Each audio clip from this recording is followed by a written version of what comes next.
Hello there once again, and welcome back to our video lecture in ABE153. And this video will be discussing our next topic on fatigue loadings.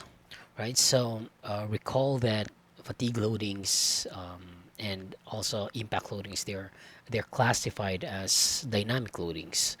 Right, so previously what we considered only are static loadings, and even in the previous courses, like for example strength of material course, we only considered static loadings. And when we say static loadings, these are loadings that are applied very slowly. So there's not much changes on the uh, let's say on the duration, or the something like a sudden loadings like the impact loadings.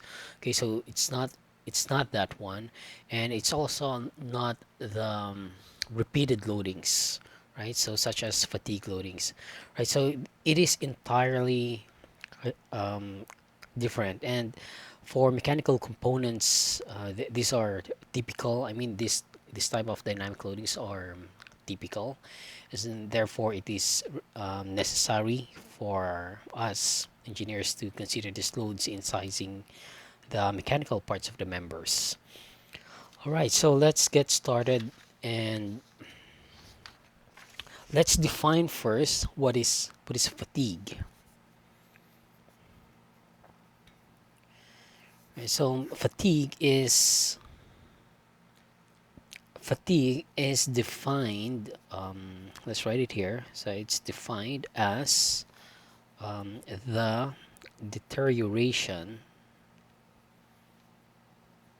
of a material under repeated cycles of stress and strain. Okay, so the key word is that it's being subjected to repeated cycles of stress and strains, and resulting resulting in progressive cracking that eventually produces failure. Right, so the keyword right here is that the loading is considered as repeated loadings, repeated cycles of stress and strains, which results to progressive cracking that eventually produces, forgot to write it here, fracture, produces fracture. Okay, so fracture is something like a total disintegration of the part. Okay, so right here, let's draw it here. So for example, I have a bar right here. Okay, so I have this bar, and let's say, or let's draw a 3D right here, and then I subject this bar to tension and compression, repeated loadings of tension and compression.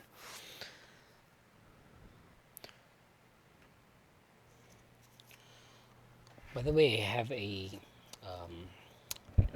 a material right here that I think it's this is also best for illustration. Okay, so if I have this bar and I subject this bar to let's say tension and then compression, right? So it's like this: tension and then compression, right? So after some time, of course, what will happen is that there's going to be a progression of the cracks that eventually produces fracture. Okay, so the mechanism of fatigue is that the assumption is that there are microscopic cracks right here. So for example, there is this crack right here, small crack, but because of repeated loading, repeated tension and compression right here, this cracks actually becomes larger through time, right? So once this crack becomes large, then the available area for resistance, it's going to be less, and therefore it's gonna eventually lead to fracture. Okay, so if you write it here, the mechanism of fatigue failure is that first there's gonna be initiation of cracks.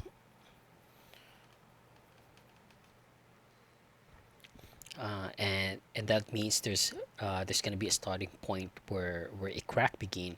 However, the assumption is that there are microscopic cracks already present in the material. Okay, so uh, because of the presence of the cracks, then because of the repeated loadings, then there's going to be crack propagations, right? So the crack becomes large enough, crack propagation, and eventually it will lead to a sudden failure or fracture.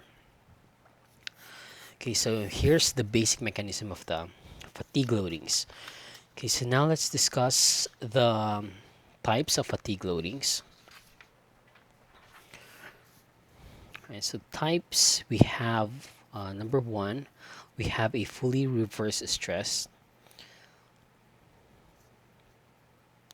and if we draw the graph right here, let's say we have this time along the horizontal axis, and here we have the stress. So this could be normal stress, or this can be I think this can also be shear stress.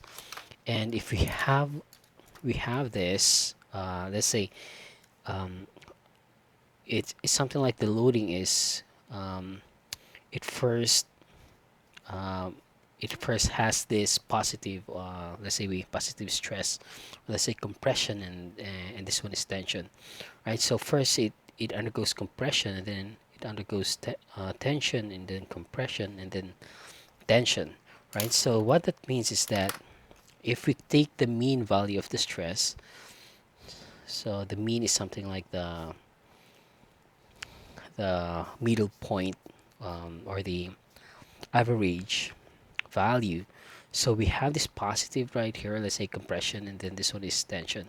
But the average value is the mean stress is zero, right? So when you say fully reversed, that means that it undergoes compression and it undergoes fully reversed tension. Okay, so same value, but the signs are different. Okay, and another type is what we call as fluctuating stress. Okay, so fluctuating stress is basically it's like this. So let's say this is our time, and this is the stress axis. So it's possible though that the loadings is, the mean value or the mean stress is somewhere right here, right? So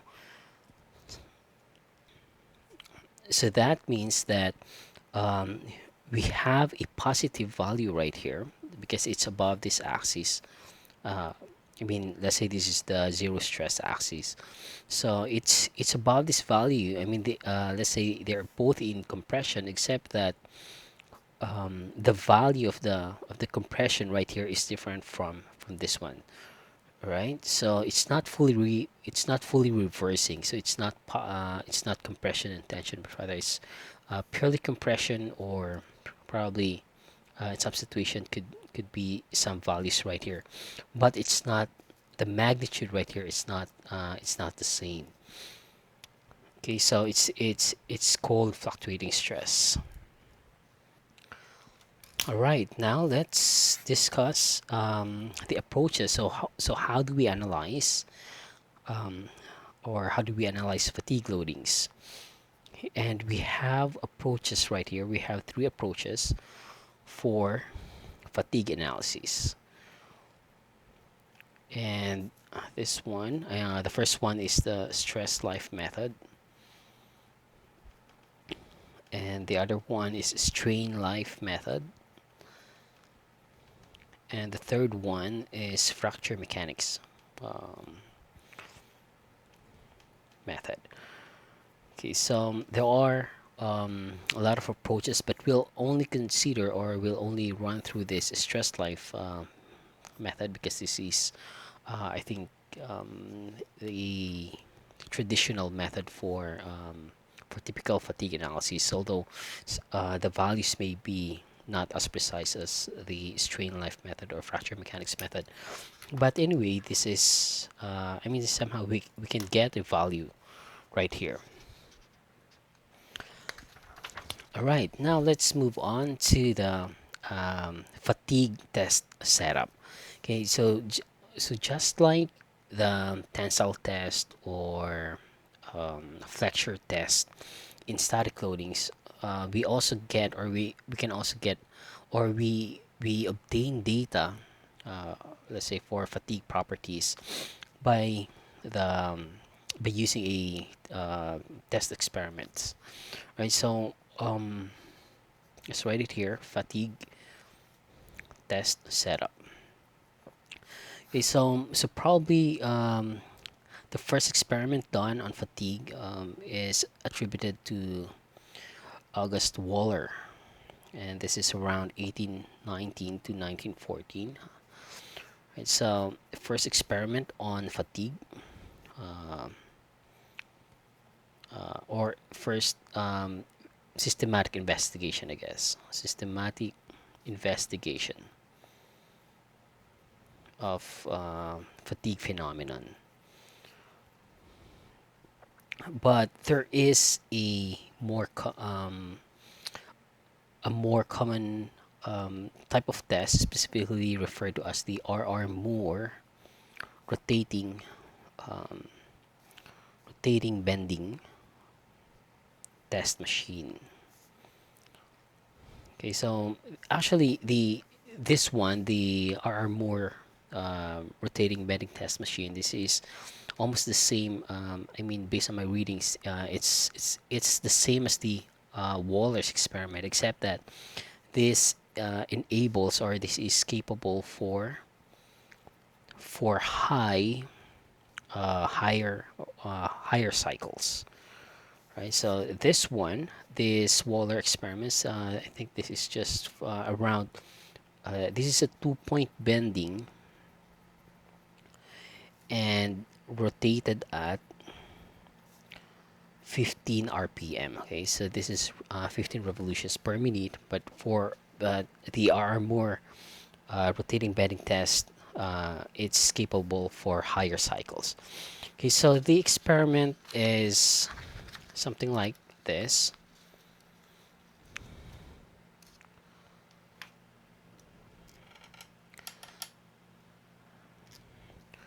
Right, so here's the test setup, and right here is the electric motor, and here's our test specimen. So the test specimen is being supported by bearings, and also right here it's being loaded by this weight, right? So basically the weight right here, it's loaded at these 2 points. And so what happens is that this this test specimen, this is rotating, and because of the loadings right here, if we consider this point, what will happen is that at some cycles, or at some time, this is in tension, but then if it goes up, then probably it's in compression, right? So this point is being subjected to tension and compression. Okay, so that's um, the the rotating bending test setup, and it's also typical that when we say test, then there's gonna be a standard dimensions for the test specimen, right? So right here, this is the dimensions for the specimen, and here's the point of loadings of the weight, and here's the support. So it's gonna be uh, a 2-point bending, right? So as I've said, this is being subjected to compression and tension, because bending, if you recall the bending stress, it has compression zone, and it has also tension zone. Okay, so the next one is because of this fatigue test setup, then of course we expect some graph, right? Just like the tensile test that we obtain that's the stress strain curve, right? So let's write here.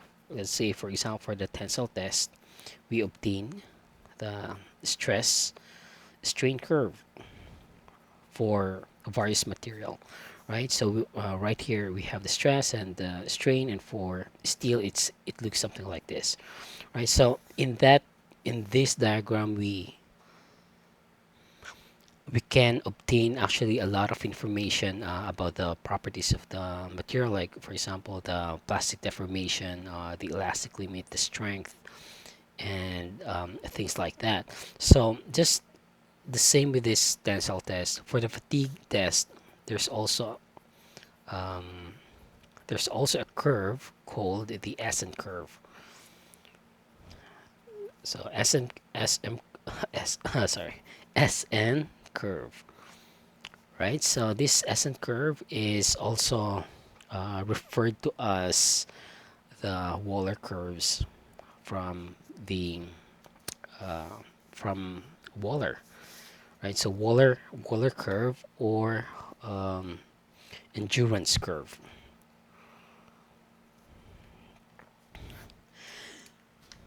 Okay, so the typical result is that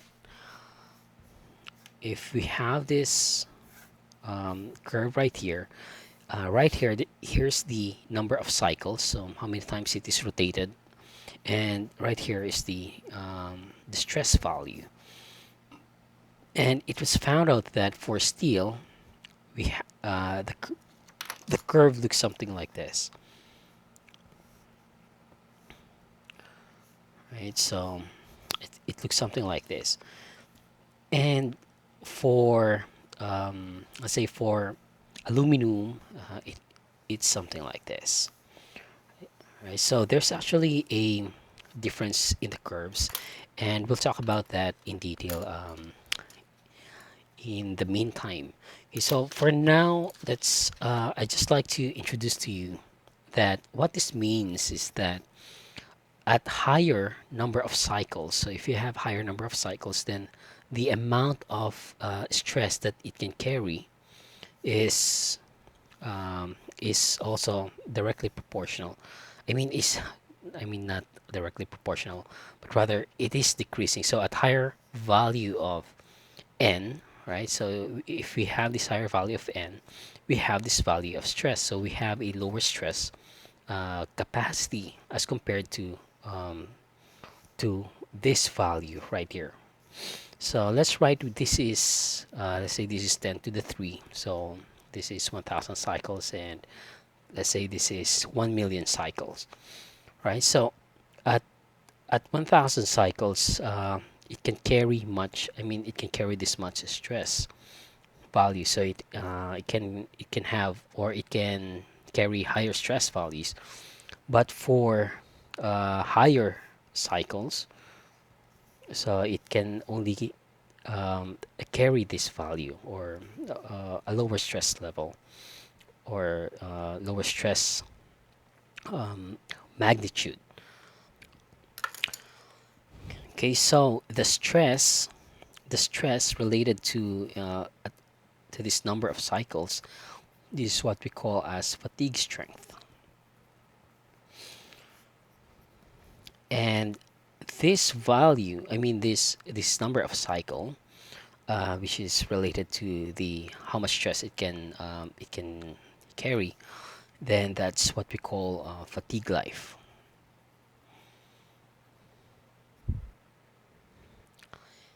And for the symbol, we for the fatigue strength, we just use S sub n, right? And for the fatigue life, this is just simply the number of cycles, right? So again, when we specify fatigue strength, so it has to be accompanied by at what cycle. Okay, so another parameter is the endurance limit or fatigue limit. Endurance limit. Um, this is we use the symbol S sub E. Endurance limit, or sometimes referred to as fatigue limit. So this fatigue limit, actually, this exists only for some materials. such as steel, right? So this fatigue limit is actually this horizontal, something like a horizontal asymptote of the curve, right? So that means that this is something like a limiting value. Let's write it here. This is steel and this one is aluminum, right? So for steel, there exists an endurance limit. There is an endurance limit, but for aluminum and some materials, there is no endurance limit. And what that means is that um,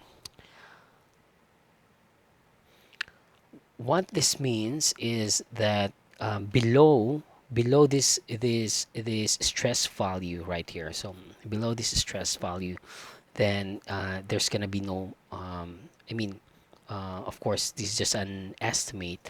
So there's gonna be no problem of fatigue failure below this value, below this stress um, level.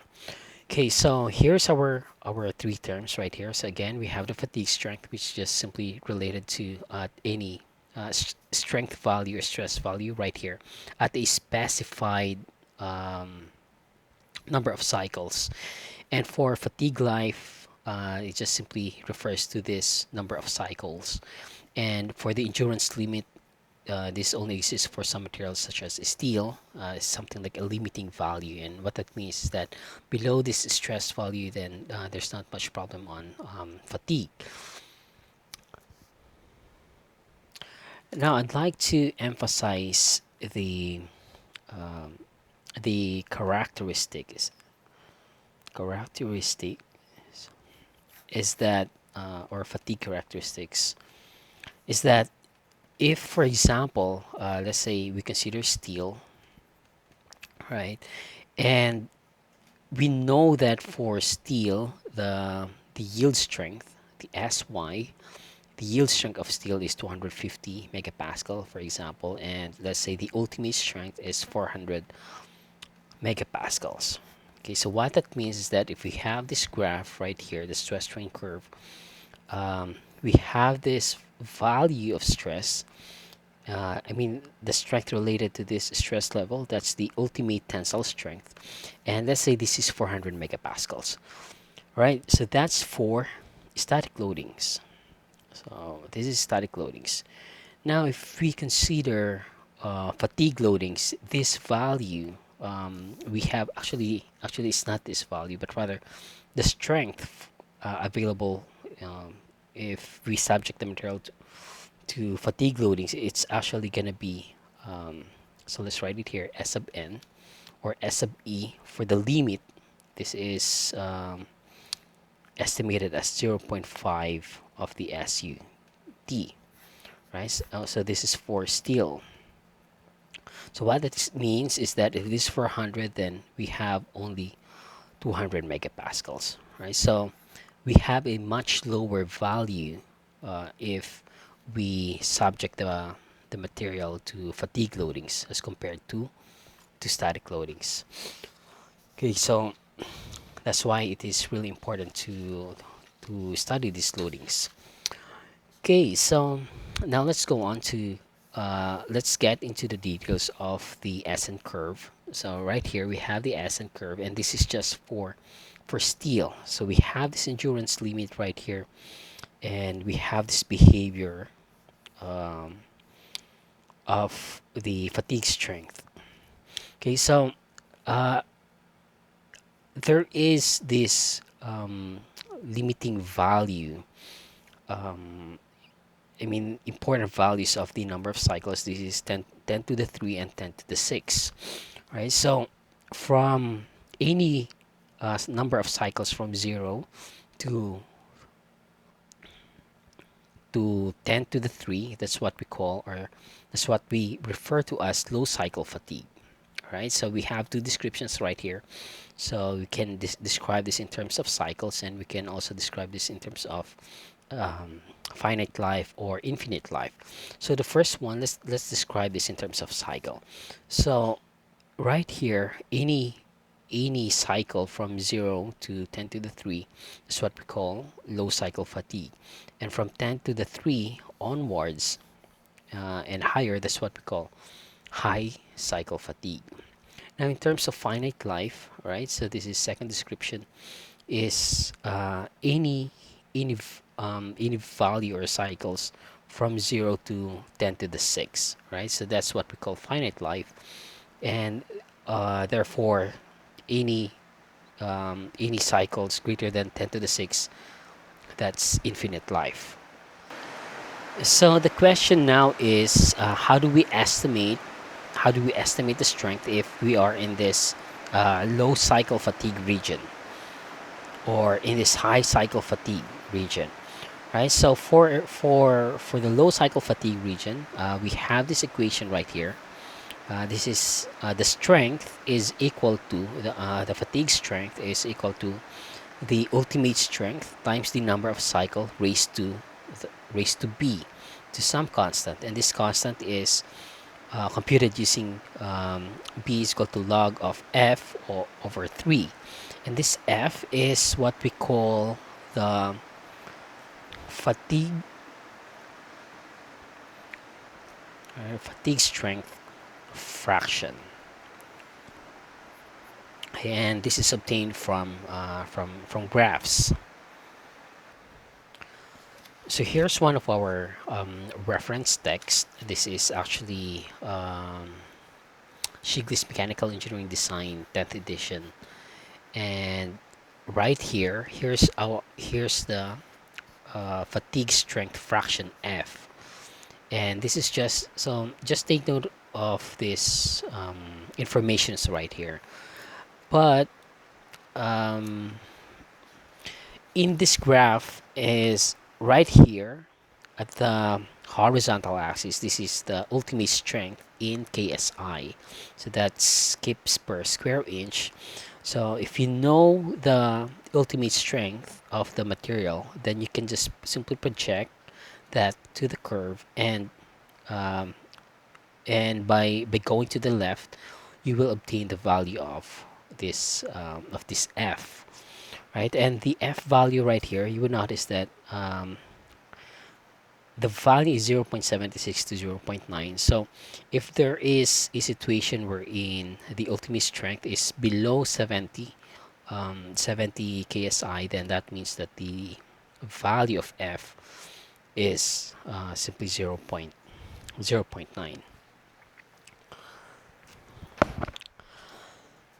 Okay, so here's our equation for the strength. This one is from the data, and the number of cycle is usually given. If you want to find this, then this must be given, and the exponent b is can be obtained simply by this equation. And for high cycle fatigue, right? So I guess this must be right here, because in this region, this is already the endurance limit, right? So right here, if we are in this region from 10 to the 3 to 10 to the 6, then the equation for solving the strength, how do we determine the strength value, is just simply by this equation. S sub n is equal to a n to the b, right? So this a is some equations that's also related to all right, so let me zoom in. All right, so this one is F times SUT. Right, so that's the ultimate strength times the fatigue strength fraction squared. Right, so take note, this is squared divided by the endurance limit. Okay, so here's the endurance limit. It is later on. I think I have also provided equations for this, but anyway, for the exponent b, we will use this equation. So this is negative 1/3 log of f times SUT all over SE. Right. So take note that this b is different from this exponent b right here if you are in a low cycle fatigue.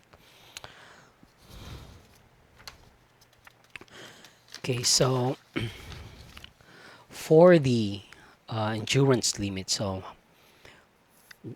what we only know is actually is this one, is this SUT, that's the ultimate tensile strength. And to estimate the endurance limit, and take note, this is just for steels. And if we have an ultimate tensile strength of 1400 megapascal or less, then the equation for this is just simply zero point 0.5, or half of the ultimate tensile strength. But if we have an ultimate tensile strength of greater than 1400 megapascals, then we use this value. All right, so I guess this is enough for this video, and we will continue this topic in the next video.